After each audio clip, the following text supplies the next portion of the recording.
guys, so now we're going to be attacking the Americana from mount. So I want to isolate his top arm.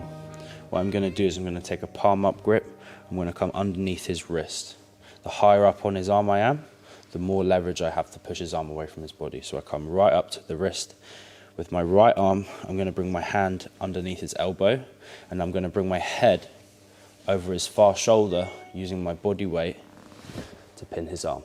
From here, I need to make a grip switch and my hand faces the other way. So I momentarily pin his arm with my right hand whilst I switch. As I switch, I bring my elbow in front of his face, so my arm is between his head and his hand. I'm going to swim my other arm underneath and grab my own wrist, very similar to how we did with the Kimura. And now what I'm going to do to create tension is I'm going to flex my wrists. From here, I'm going to start connecting his elbow to my hip. So I'm bringing my own elbow down to my own hip, okay, to take the slack out of his arm. From here, I make an angle change.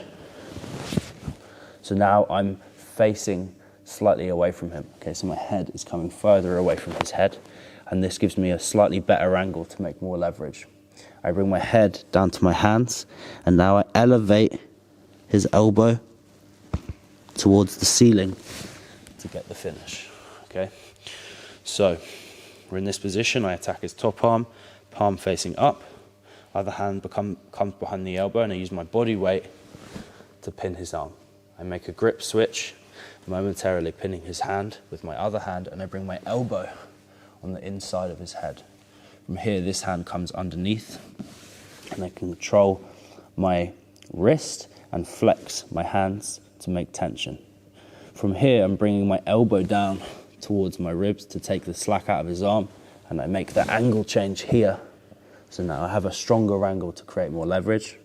Connect my head to my hands and elevate my elbow.